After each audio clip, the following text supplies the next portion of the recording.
Venezuela y en Northwestern University en Evanston, Illinois. Entre 1972 y 1986 dictó la cátedra de Relaciones Gobierno-Empresa en el IESA. A partir de esa experiencia publicó El reto de las élites en 1978, obra en la que analiza las relaciones gobierno-empresa y plantea el reto del desarrollo del capital social y la confianza intersectorial como principales condicionantes del desarrollo. Entre 1989 y 2011 se desempeñó como presidente de Data Analysis, firma de la cual es actualmente socio director, realizando estudios de mercado, opinión pública, electorales, análisis sectoriales, planificación estratégica, formulación de escenarios y asesorías a empresas y negociaciones con el gobierno sobre políticas públicas. Se desempeñó como director principal del Banco de Venezuela, Grupo Santander, entre 1997 y 2009. Seguros La Previsora entre 1998 y 2011, Bolsa de Valores de Caracas entre 1998 y 2000, entre otras.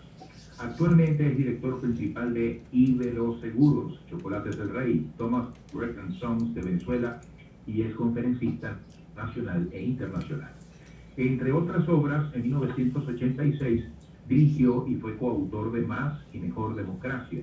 En 2009 publicó La Centro Democracia. En 2012, Cómo ganar o perder elecciones en Venezuela. Y en 2015, Poder, Petróleo y Pobreza. En 2016, Escenarios de Venezuela 2017-2030, sirviendo estos tres últimos libros de base para la labor de concertación y negociación intersectorial que promueve la Asociación Civil Centro Democracia, de la cual es presidente fundador. Así que me complace muchísimo presentarles a José Antonio Gil Yepes. Les recuerdo, atentos con el chat para que hagan sus preguntas, al final las respuestas. Nos viene a hablar José Antonio Gil Yepes sobre escenarios económicos, políticos y sociales para Venezuela 2021-2022. José Antonio, buenos días.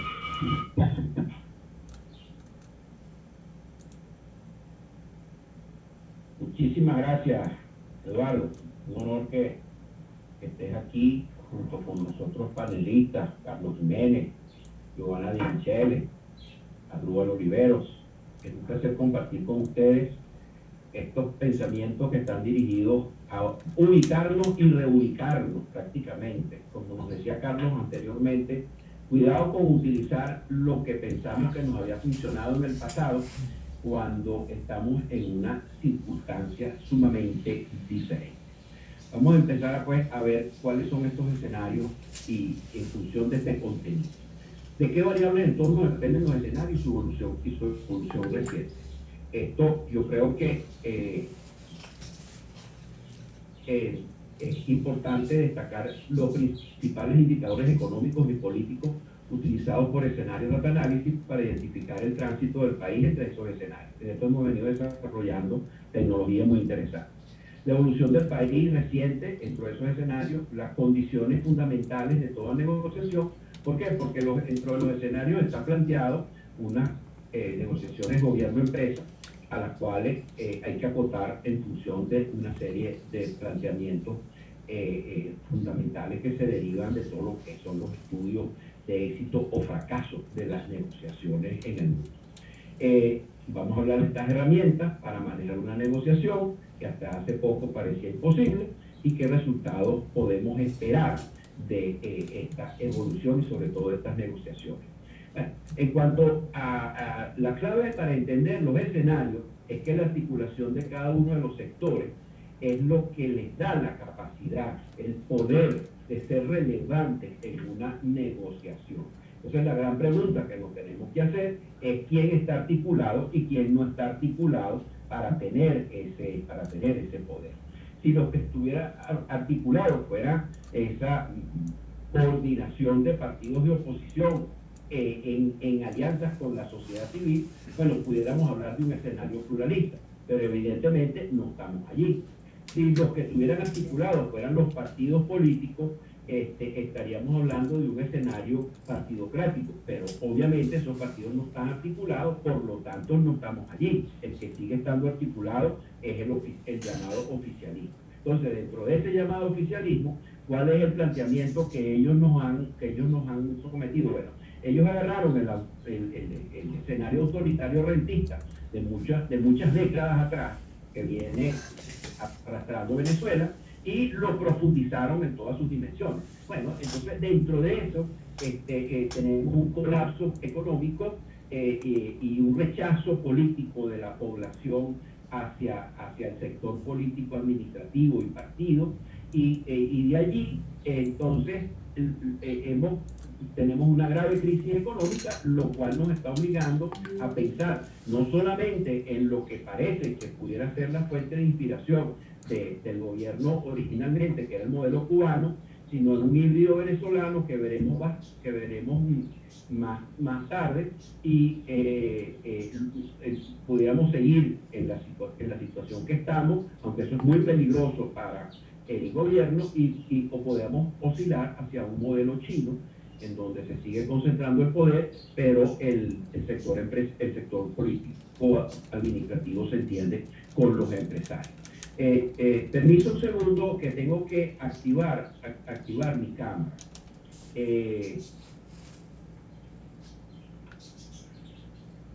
Ok.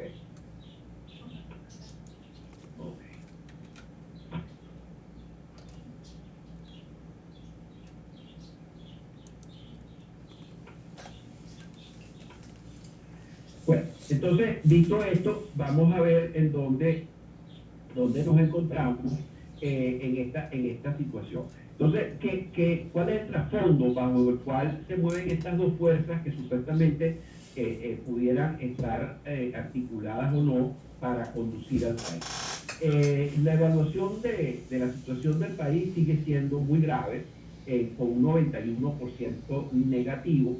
En cuanto a la situación personal, ha tenido unos niveles de negatividad muy importantes. Sin embargo, ahí se ha mejorado casi unos 30 puntos, pero sigue siendo la percepción negativa para un 56% de las personas entrevistadas en esta encuesta de Omnibus de Data Analysis, que terminó el lunes pasado. La evaluación de la labor de Nicolás Maduro por el bienestar del país está en un 83% negativo, y fíjense cómo él se mantiene en la línea verde abajo, alrededor de un 14% en aprobación de gestión, lo cual pues es una aprobación bastante baja, bastante comprometedora. Y dadas estas circunstancias, situación país, evaluación de gestión del presidente y de la situación personal, encontramos con que un 76% de los venezolanos aspirarían a que el presidente se retire por adelantado de la presidencia de la República, y la mayor parte de ese 76% son personas que piden una renuncia, una separación del poder, o unas elecciones adelantadas como una solución a esta situación. Entonces, ahora nos vamos a encontrar con una evaluación de gestión de diferentes líderes, haciendo la misma pregunta, como lo que tratamos de estos señores, de cada uno de ellos por el bienestar del país, y nos encontramos que la política en Venezuela, y les ruego que me excusen, pero debe haber alguna manera de llamarle la atención a los políticos en el país. Esto pertenece al inframundo, porque ningún líder de los que están vivos está en positivo. Recordemos que Guaidó arrancó en 61 positivo. Bueno, desafortunadamente va en 17,6 en positivo y 76% de rechazo. María Corina está de primera con 19 puntos. Y todo lo demás está por debajo de ellos. Ahora, ¿quién está punteando esta situación de imagen de los líderes frente al país? Bueno, un difunto, Hugo Chávez, 58%. Entonces, el primer mensaje es que parece no haber héroes ni liderazgos vigentes en Venezuela. Segundo, el chavismo sigue vivo. El gobierno probablemente ha cometido el error de no identificar esa oportunidad y lavarse la cara de una vez, y actualizar un chavismo, porque tiene la oportunidad. Y tercero, ¿por qué tiene esa oportunidad? Porque la oposición ni se articula ni crea un relato país diferente al estatismo, diferente al populismo y diferente al colectivismo. La oposición se ha ocupado de criticar al gobierno y con eso no le ha resultado atractivo a la gran mayoría de la población para seguir identificada con ella. Entonces aquí vemos parte de este desastre político nacional de parte y parte, gobierno y opositores. Dentro de la política venezolana, ¿usted cómo se autodefine? 67% ni. Yo no soy de ninguno de los dos bandos, dicen esos señores. Los que se autodefinen opositores han bajado del año 2019, que estuvo en 42%, van por 19,6% en la línea azul, y en la línea roja vemos un 11,4% que se definen como chavistas. Pero vea el origen de la línea roja. Cuando antes de que Chávez se retirara, o justo cuando se retiró, esa autodefinición política estaba en 44%. Es decir, que los señores del gobierno han votado la fortuna que le dejó el papá. En cuanto a algo más importante todavía, en cuanto a articulación y movilización de la población en un sentido u otro, ¿podría decirme de qué movimiento o partido se considera usted, participa, es miembro o es simpatizante? Bueno, el 77% dice que es independiente, que no se identifica con nadie de esos partidos, ni gobierno ni oposición. La fortuna que le dejó Chávez en la línea roja con 40%, al irse, va por 10%, es decir, están reducidos al 25% de lo que les dejó en herencia. Y la oposición que llegó, por ejemplo, en 2017 a un 31% de identificación con los partidos, todos los partidos políticos de oposición sumados, va por el 4,6%, a pesar de la debacle nacional, socioeconómica y hasta humanitaria, como lo reconocen hasta los organismos multilaterales como las Naciones Unidas, la OEA y la Unión Europea. Una crisis humanitaria, y sin embargo esa oposición sigue bajando sistemáticamente. Señores, esto no es una crítica antipartido, señores, esto es un llamado desesperado para que ustedes se revisen, porque lo que ustedes ofrecen no lo están colocando en el mercado político. En el segundo aspecto que quiero tratar es cuáles son los principales indicadores económicos y políticos utilizados por escenarios de análisis para identificar el tránsito del país entre los escenarios. Bueno, aquí hay algo muy importante, y es que partimos de dos grandes ejes, el eje económico y el eje político.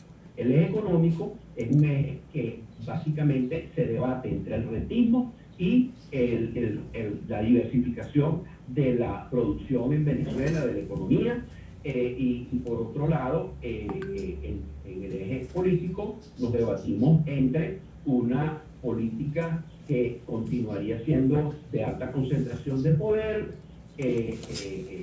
versus una política que se convirtiera en una situación más democrático pluralista. Bueno, entonces, entre los grandes eventos políticos que hemos escogido y legislativos que hemos escogido para hacerle seguimiento, nos encontramos con que la crisis migratoria, desafortunadamente, es el evento que tiene más menciones en las noticias que vamos analizando día a día y semana a semana, resumiendo un informe de análisis al día, de escenarios de análisis, seguido por la Asamblea Nacional, la de Nicolás Maduro, y la protesta y la represión. Esto ¿qué nos está diciendo? Bueno, hay una incidencia en cuanto a la Asamblea Nacional de Nicolás Maduro, de noticias sobre el tema de las leyes, sobre todo de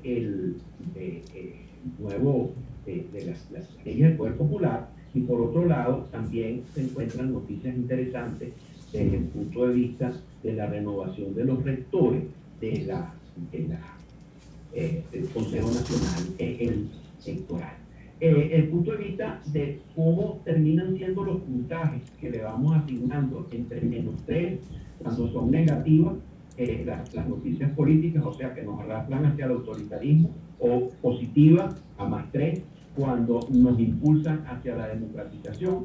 Bueno, nos vemos en la crisis migratoria porque la mayoría de las noticias son positivas y el neto son 9 puntos, porque la crisis migratoria obliga al gobierno a cambiarse a sí mismo o a cambiar sus políticas. ¿Por qué? Porque en la medida que Venezuela exporta pobres, en esa medida pone a otras naciones y sus gobiernos en jaque, y eso hace que eso retorne como una presión para que por lo menos en Venezuela ocurran cambios, bien sea del gobierno o bien sea de las políticas de ese gobierno. En cuanto a la Asamblea Nacional de Nicolás Maduro, más bien el neto, ese punto azul hacia abajo, que está en un -7, lo que nos está diciendo eso es que están apretando duro con respecto al tema de las leyes del poder popular, que vamos a mencionar posteriormente. En cuanto a las incidencias internacionales, bueno, estamos haciéndole seguimiento a la articulación exterior de este gobierno, a las sanciones personales, la articulación exterior de la oposición, investigaciones sobre la realidad nacional y el problema del exequivo. Y aquí vemos que en la articulación exterior del gobierno, bueno, el gobierno tiene una serie de aliados y esos aliados siguen operativos apoyando al gobierno de Venezuela. Las sanciones personales tratan de inducir a un cambio de gobierno o a un cambio de las políticas de ese gobierno, y ya veremos negociaciones al respecto entre esos gobiernos del exterior que sancionan a Venezuela y la articulación exterior de la oposición, que ha tenido una moderada presencia. Las investigaciones apuntan a temas de crímenes de lesa humanidad, a temas de narcotráfico, etcétera, el tema del señor Saab en Cabo Verde y el tema del exequivo, que bueno, también tiene presencia, y ahí está en juego unas buenas reservas petroleras. En cuanto a los eventos económicos que estamos siguiendo, obviamente el COVID, que tiene un impacto enorme sobre la economía, puede recordar lo que nos decía Carlos Jiménez, es el factor que más aparece mencionado dentro de las fuentes que analizamos para hacerle seguimiento a cada uno de estos temas. Está el tema de la producción petrolera, con una alta presencia también, la dolarización, las variables reales de la economía, como el consumo real, el consumo privado, el consumo público, la inversión privada, inversión pública, los controles, las negociaciones económicas, y vemos el neto en cuanto a los puntajes acumulados por cada uno de estos eventos. El COVID entra frenando al desarrollo económico, algunos repuntes de producción petrolera entran sumando, la dolarización también entra sumando y tiene un positivo, porque aunque el gobierno no termina de aceptar el proceso de dolarización, obviamente pues está incidiendo progresivamente, avanzando, y ya estamos en este momento a la espera de la creación de una caja de compensación entre los bancos para que los bancos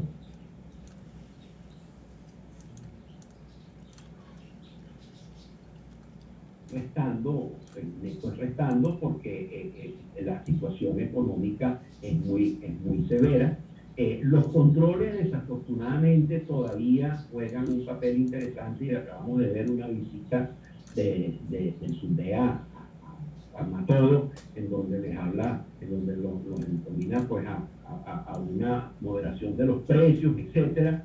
Y eso ya sabemos en qué termina esta cosa. Si se van por esa vía, terminamos otra vez en la escasez y muchísimo mayor inflación, porque además desaniman la producción.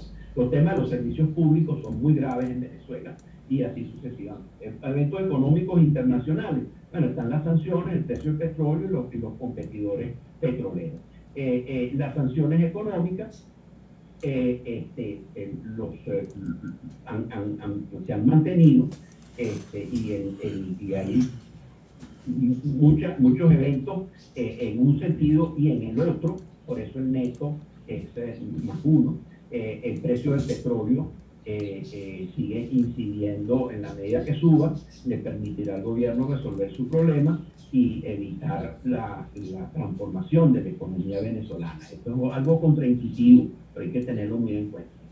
Y los competidores petroleros también, como han surgido, a medida que Venezuela ha perdido espacio en el mercado mundial de la energía y del petróleo, pues han surgido una gran cantidad de competidores, inclusive Colombia, que hoy en día produce más el doble, alrededor de 1 millón de barriles diarios, mientras Venezuela no llega a los 500.000. Entonces, estos señores están obligando al gobierno de Venezuela a que cambie sus políticas económicas y a que cree una economía diversificada y no monoproductora y monoexportadora. En cuanto al resumen de todo esto, evolución reciente del país entre los escenarios, nos vemos, entonces aquí tenemos el tema de los ejes políticos y el eje económico. Lo que vemos es que nosotros hemos estado orbitando alrededor de un escenario de cubanización, en el cual arrancamos estas medidas, esta nueva metodología, sumando los puntos de los diferentes eventos económicos y políticos, nos dio este punto de arranque inicial, como vieron los suscriptores de escenarios de análisis en el informe del mes pasado, en el informe que se envió, en el informe, no, eso fue hace 10 semanas. Este fue el informe del mes pasado y este es el informe que se envió ayer. ¿Qué es lo que estamos viendo? Que la sumatoria de estos puntos como que nos está haciendo dar vuelta alrededor. ¿Será que nos va a hacer dar vuelta alrededor de este punto inicial? ¿Por qué? Porque no vemos que terminen de cuajar medidas, sobre todo en el tema económico, que es tan urgente y tan obvio, y que el gobierno mismo necesita transformar su economía para relegitimarse y para reestabilizarse. Nos estamos dando cuenta de que las medidas urgentes que se necesitan, por ejemplo, anunciar los nuevos inversionistas en Sidor, en Acasa, Benalún, Petróleos de Venezuela, en la electricidad, en el agua, etcétera. Esas medidas andan por allí, que le van a devolver la hacienda a fulano, que van a devolver a tal empresa que el gobierno estatizó, confiscó, sí, pero se la devolvieron. No termina de cuajar esto. Hubo, pues, ha habido una serie de modestas evoluciones en ese sentido, como hoteles que se han vendido o que se han alquilado en su gestión a actores privados y los han recuperado, como algún aserradero, como algún frigorífico, algún matadero, pero la suma no es suficiente para la grave emergencia económica, socioeconómica y humanitaria que vive el país. Entonces, no quisiéramos pensar que estamos dando vueltas alrededor de eso. Ahora, ¿cuál sería lo que uno puede esperar, que es la intención del gobierno? Bueno, tratar de mantener cierta concentración del poder, evitar la mayor cantidad de las medidas posibles democratizadoras, pero sin embargo, moverse hacia la derecha, hacia el modelo chino, para resolver el problema de la producción y de la sociedad desde el punto de vista económico, pero sin entregar demasiado poder. Entonces, si esto no se materializa, al menos ese movimiento de la izquierda hacia la derecha, aunque haya una cierta concentración del poder que nos mantenga inclusive alejados de la Constitución del 99, bueno, eso significa que unas mejoras económicas pudieran darle un alivio a la población. Pero eso todavía no está concretado. ¿Qué nos refleja que los cambios son mínimos?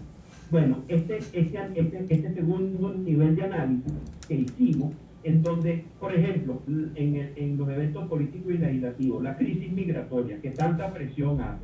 Si yo tengo 8 eventos, la frecuencia, 8 por 3 son 24 puntos. ¿Qué me dice ese 46%? Me dice que prácticamente los eventos registrados y analizados por nosotros en crisis migratoria, los puntajes están alrededor de un promedio. Si el máximo es 3 y ellos alcanzan un 46% de ese 3, pues estamos más o menos en la mitad, de 1,5. Lo mismo la Seguridad Nacional de Nicolás Maduro. No terminan de cuajar los impactos. Y fíjense que de ahí en adelante los impactos son del 27%, que es el 27% del puntaje máximo 27, de 3 puntos por 5, 15. Eso significa que eso está alrededor de 4 puntos. Es decir, estamos viendo una cantidad de noticias que terminan siendo de poco impacto, de poca relevancia, que quisiéramos ver en cuanto a, por ejemplo, articulación de la oposición. Bueno, si hay 3 noticias sobre la articulación de la oposición, el máximo es 9. Bueno, y que el porcentaje que aparece allí en 22 fuera 100%. Es decir, la oposición se está articulando, pero las noticias que estamos analizando, los eventos, no nos están dando ese pulso. Más bien, muchas de las cosas son, desafortunadamente, anuncios. Vamos a hacer, se va a pasar tal ley, se va a revisar tal otra, se va a reunir, la oposición se reunió en Bogotá para discutir su articulación. Bueno, muy bien, pero ¿y se articularon? ¿Hay algún documento que diga qué decidió la oposición en ese sentido? No. Entonces, estamos de parte del gobierno y de parte de la oposición, estamos llenos de una cantidad de eventos de poco impacto, si es que se realizaron, o vamos a hacer, vamos a ver, lo anunciamos, pero no sabemos cuál es el resultado, lo cual ponemos en este informe semanal y luego en resumen mensual que estamos ofreciendo como un nuevo producto de escenario data análisis, ponemos estamos a la espera en muchos de estos casos de los resultados. Lo mismo sucede con los eventos económicos. Bueno, excepto, por ejemplo, en las variables reales, donde aparece un 93% sobre esas 5 noticias que analizamos de variables reales que tienen que ver con la economía. Casi 100% tiene 3 puntos. ¿Eso qué quiere decir? Que desafortunadamente en este caso, noticias que nos anuncian o nos dicen que la situación económica del país es negativa. En cambio, la dolarización, que parece una emergencia nacional, tiene 6 indicadores o eventos registrados, pero solamente alcanza a un promedio de 1,5 en ese puntaje. Bueno, ¿qué nos está diciendo?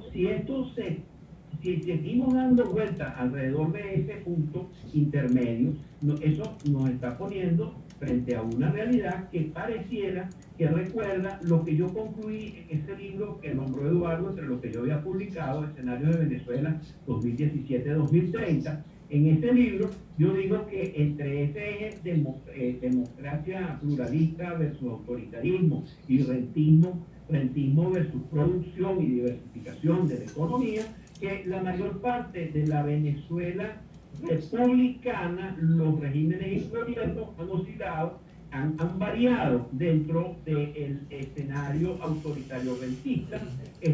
Oye, salimos de fulano y cambiamos al gobierno de Cristiano Castro, Juan Vicente Gómez tumbó a Cristiano Castro. ¿Y eso qué significa para los venezolanos? Bueno, de acuerdo con este análisis, nada. Bueno, un poco menos loco, pero en cuanto a cambios sistémicos hacia una economía más bollante, más productiva, más diversificada y hacia una mayor democracia, nada. Bueno, lo mismo ha pasado con otros cambios que se han hecho. Entonces, no quisiera yo ver que esa gráfica anterior sobre la movilización actual de esos puntos que le estamos adjudicando a los ejes económicos y políticos, no quisiera yo ver que esto sigue dando vueltas alrededor de esos 200 años de historia republicana, que quienes trataron de sacarnos de ahí, que fueron Carlos Andrés Pérez López, Medina Angarita y Ramón J. Velázquez, bueno, y hasta cierto punto los 3 primeros gobiernos de la democracia anterior, de Betancourt, León y Caldera, pues trataron de sacarnos de ahí, pero a los que peor les fue, o a los que no le dimos ni las gracias, como a Ramón J. Velázquez, pues obviamente lo sacaron del poder. A uno lo tumbaron y a otro lo removieron a través de un impeachment. Bueno, entonces, dentro de esas circunstancias se están dando unas negociaciones porque el gobierno ha visto la necesidad de entenderse con los empresarios. Bueno, ahora, 2 condiciones que tenemos que considerar en toda negociación. Uno, que cada parte tenga algo que darle o que quitarle a la otra, sino para qué me voy a reunir contigo. Esto supone que tú tengas recursos, que tengas una articulación interna, que tengas una interlocutoría creíble. El gobierno sí la tiene, la oposición. ¿Con quién estás hablando en la oposición? No se sabe. Manejo coherente de los dos. Y 2, si las 2 partes quieren lo mismo, es imposible alcanzar una negociación exitosa. Para estancar una negociación donde las 2 partes quieran lo mismo, por ejemplo, yo quiero el poder y tú también, ahí no nos podemos poner de acuerdo, ni nunca, en ningún libro de negociación que haya leído, aparece que alguien pueda negociar un objetivo que ambas partes quieran. Tienen que encontrarse un interés diferente. Entonces, ¿qué puede cada actor darle o quitarle al otro? En lo político, el gobierno no se ve amenazado en su estabilidad por los partidos de oposición, porque no están articulados, luego no tienen el poder, luego no necesitan negociar con el gobierno. Lo que pudiera negociar de política el gobierno es que los Estados Unidos, la Unión Europea, se lo impongan a cambio de flexibilizar sanciones. Luego veremos algo más en detalle.